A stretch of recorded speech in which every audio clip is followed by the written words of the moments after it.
So, is that how you see yourself now, my lord? The words dripped with scorn, curling off the prior's man's tongue like venom. Aios did not flinch. His eye did not flicker. He did not grace the insult with even the slightest reaction. Instead, his gaze remained locked upon the prior, unwavering, steady as the tide. Within his pupils, a fire burned, a passion that no insult could quench. Is that what you are now, boy? Our savior? The prior's voice, worn with age and experience, carried the weight of history itself. Are you to rise up and rescue the shadowed sun from defeat, as the Dragon Queen did from the south? His stare bore into Aios like a chisel against stone, the look of a man who had seen horrors no bard would dare commit to verse. Will you ride to our rescue? Will you come as the sun breaks over our cries of joy, the hero of legend finally come at last? Is that it? His voice darkened, roughened with challenge. Are you now the dragon of the north? A rumble of laughter rolled through the gathered warriors, a sound thick with mockery and disbelief. The men of the shadowed sun, clad in their battle-worn leathers, grinned and jeered, sharing knowing glances.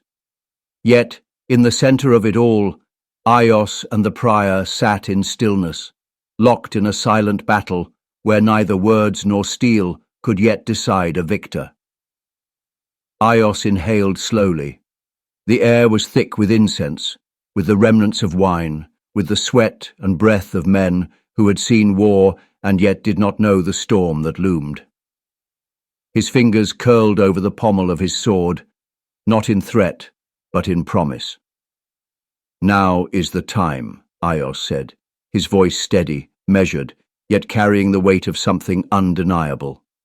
Now is the beginning, where we can wipe the shadows from centuries of our people's pasts.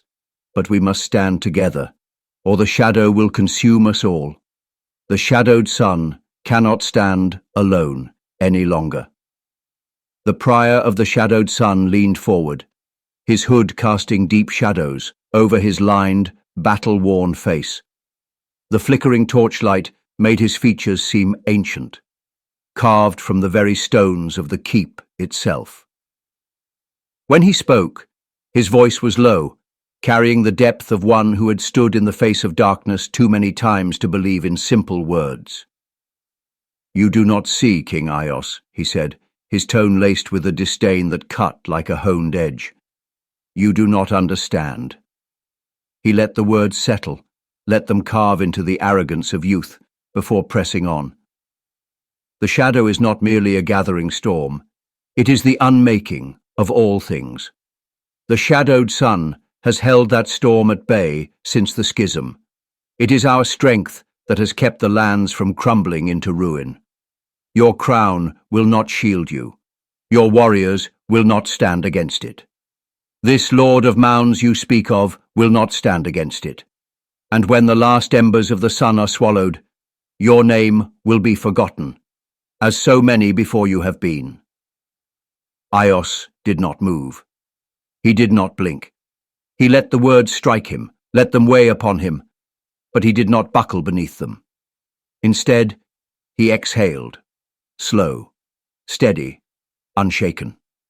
The torchlight shimmered upon his armor, painting fleeting illusions of movement across the long table. His grip on his sword tightened ever so slightly. Then we will fight in the dark, he said, his voice like tempered steel. A shadow of something, approval, amusement, flickered across the prior's face, but it was gone before it could take root. With a sudden burst of motion, he rose, his fists slamming against the heavy wood of the table.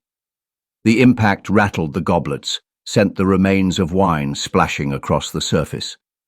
Behind him, his squires flinched, standing stiff as the tension in the courtyard thickened to the point of suffocation. Aios remained still, his gaze never leaving the prior's. The older man's breath came hot and sharp, nostrils flaring as he restrained the storm of emotion clawing its way to the surface. Then, with a swift motion, he gestured, and his squires bolted into action, sprinting toward the horses.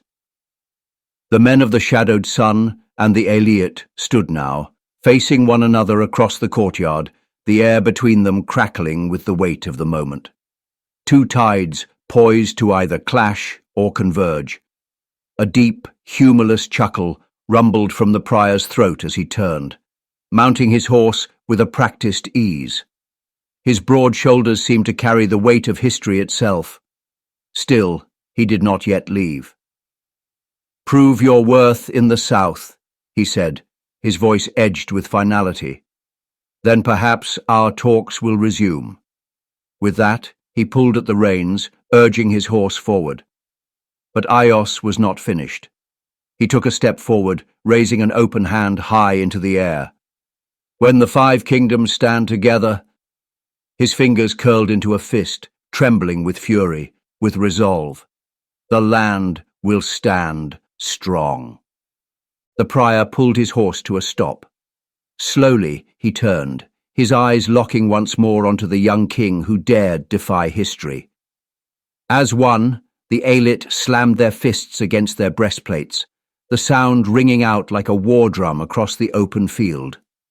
A declaration, a vow. The prior's eyes darkened. He exhaled, slow and deep, before lowering his gaze, shaking his head ever so slightly. When he spoke, his voice carried the weight of countless battles, of lessons learned in blood. "The annals of our histories are littered with tales of young stallions," he mused, voice a rasp against the night. "Snorting and stomping, eager to gather the herd, desperate to prove their strength and virtue, until they stand beneath the ring above. And then, oh then, they all come running back to the walls, back to safety. At least, what may be left of them." His head lifted, his eyes finding Aios once more.